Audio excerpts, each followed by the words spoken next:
membongkar cerita dusta Robitoh Alawiyah yang membantah gembong PKI DN Aidit adalah bagian dari golongan mereka dengan mengungkap arsip sejarah yang tercatat di Pustaka Nasional Republik Indonesia. Kemudian orasi-orasi yang membakar mengadu domba. Asah parangmu, asah celuritmu. Di sana ada PKI, ayo. Dari sekarang celurit, parang, badik, semua senjata yang kita punya siapkan, simpen di rumah. Begitu ada panggilan jihad, coba-coba PKI bergerak di negeri kita mengganggu habaib, maka semua kita turun ke jalan, bawa senjata kita, habisi antek-antek PKI sudah. Habisi antek-antek PKI saudara. PKI yang mana? Ketua Umum PKI itu Aidit Ba'alawi. PKI yang mana? Pada posisi inilah janggalnya jikalau Robitoh Alawiyah mengatakan bahwa nama asli DN Aidit adalah Ja'far, nama bapaknya adalah Nuh, sementara dalam data resmi DN Aidit memiliki nama asli Ahmad, bapaknya adalah Abdullah Aidit, dan ini juga tertera dalam slip gaji Abdullah Aidit karena bapak dari DN Aidit ini adalah seorang pegawai Mantri Kehutanan.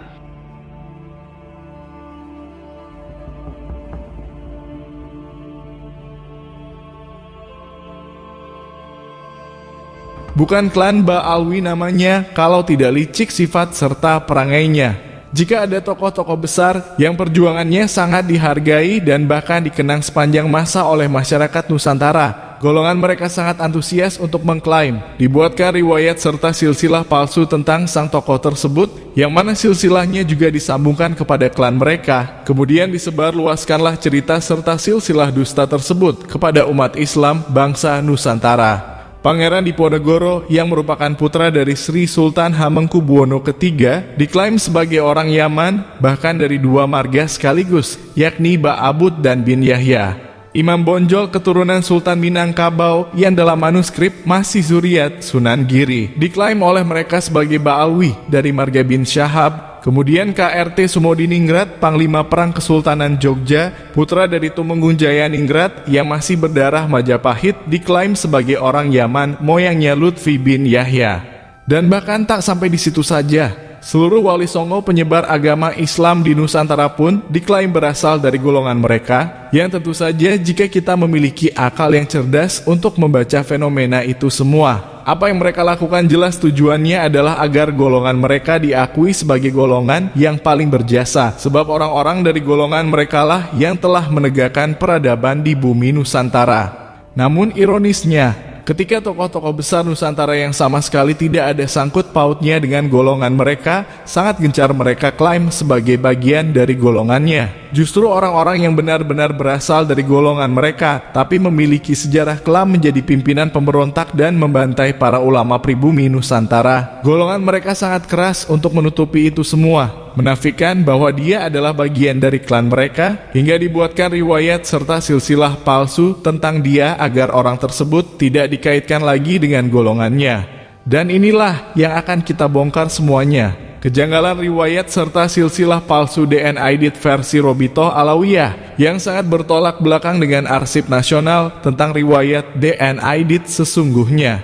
Pada tahun 2017, Robitoh Alawiyah mengeluarkan surat resminya menolak dan menafikan cerita yang mulai tersebar di tengah masyarakat bahwa gembong PKI DN Aidit adalah seorang Habib bagian dari mereka, klan Bani Ubaidillah. Bersamaan dengan surat tersebut, Robitoh Alawiyah melampirkan beberapa argumen penolakan, termasuk riwayat hidup dan juga silsilahnya, yang dengan beberapa poin tersebut kita akan bandingkan dengan data DN Aidit versi Arsip Nasional Negara, sehingga masyarakat bisa terbuka mata dan hatinya tentang kebohongan ormas nasab Robitoh Alawiyah. Yang pertama, Robitoh Alawiyah menuliskan bahwa nama asli DN Aidit adalah Ja'far dengan awalan huruf D. Ayahnya bernama Nuh, sehingga dua huruf di depan nama Aidit yakni DN menurut Robitoh Alawiyah adalah singkatan dari Ja'far bin Nuh selain singkatan daripada Dipa Nusantara. Hal ini berbeda dengan yang tercatat dalam Pustaka Nasional yang mencatat bahwa nama asli DN Aidit adalah Ahmad, sedangkan nama ayahnya adalah Abdullah. Bahkan ketika Ahmad ingin mengganti namanya menjadi Dipa Nusantara, ia sempat ditentang oleh ayahnya. Namun karena saking gigihnya Ahmad ingin mengganti nama, maka ayahnya pun menyerah dan menuruti keinginan sang anak tercinta. Dalam situs resmi Kepustakaan Presiden perpusnas.go.id, ini tidak bisa dipungkiri data lengkap tentang dirinya tertera di sana. Pada dasarnya adalah bahwa DN Aidit memiliki nama asli Ahmad Aidit. Bapaknya adalah Abdullah Aidit. Kakeknya adalah Ismail, seorang tokoh di daerah Belitung. Nah, pada posisi inilah janggalnya jikalau Robitoh Alawiyah mengatakan bahwa nama asli DN Aidit adalah Ja'far, nama bapaknya adalah Nuh, sementara dalam data resmi DN Aidit memiliki nama asli Ahmad, bapaknya adalah Abdullah Aidit. Dan ini juga tertera dalam slip gaji Abdullah Aidit, karena bapak dari DN Aidit ini adalah seorang pegawai Menteri Kehutanan yang kelak di kemudian hari juga menjabat menjadi anggota DPR. Maka data resmi nama DN Aidit aslinya berikut bapaknya tertera. Bahkan diinformasikan ketika DN Aidit sudah dewasa dan sudah berada di Jakarta, hendak mengganti namanya dari Ahmad Aidit menjadi Dipa Nusantara Aidit, sempat tidak direstui oleh sang ayah karena terkait dengan data-data yang ada di dalam kepegawaiannya, termasuk dalam slip gaji. Hanya saja karena seringnya DN Aidit meminta agar namanya diganti, kemudian sang ayah menyerah. Demikian tertera dalam sejumlah sumber berita.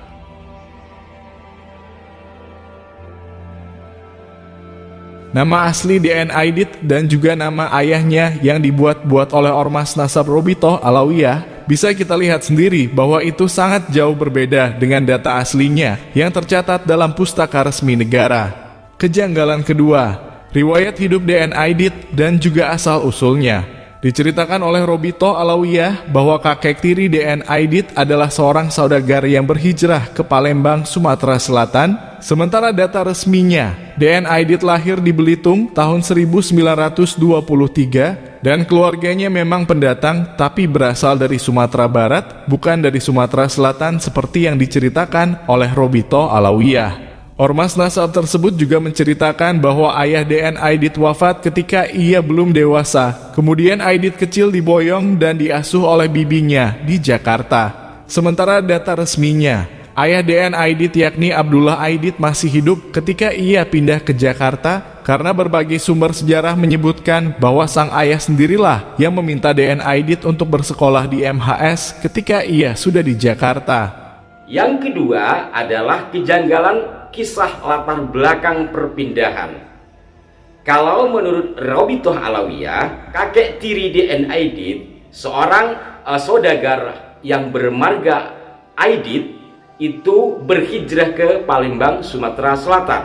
Sementara data resmi membuktikan bahwa Aidit lahir di Bangka Belitung atau di Belitung 1923, sementara keluarganya adalah memang pendatang tetapi bukan dari Sumatera Selatan melainkan dari Sumatera Barat. Kemudian yang ketiga, kejanggalan pada kisah riwayat hidup orang tua DN Aidit yakni Abdullah Aidit.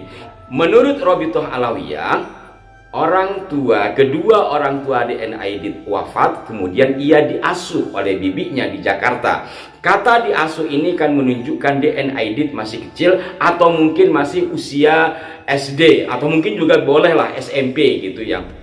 Tapi nyatanya dalam situs-situs yang lain termasuk dalam sejumlah buku tentang DN Aidit, orang tuanya ya masih hidup. Bahkan ayah DN Aidit lah yang meminta sang anak untuk sekolah di MHS ketika ia sudah di Jakarta. Dari semua cerita yang dibuat oleh Robitoh Alawiyah untuk menipu bangsa Indonesia bahwa gembong PKI DN Aidit bukanlah bagian dari keluarga mereka, cerita tentang ayah DN Aidit yakni Abdullah Aidit inilah yang paling mencolok bertentangan dengan sejarah-sejarah yang ada.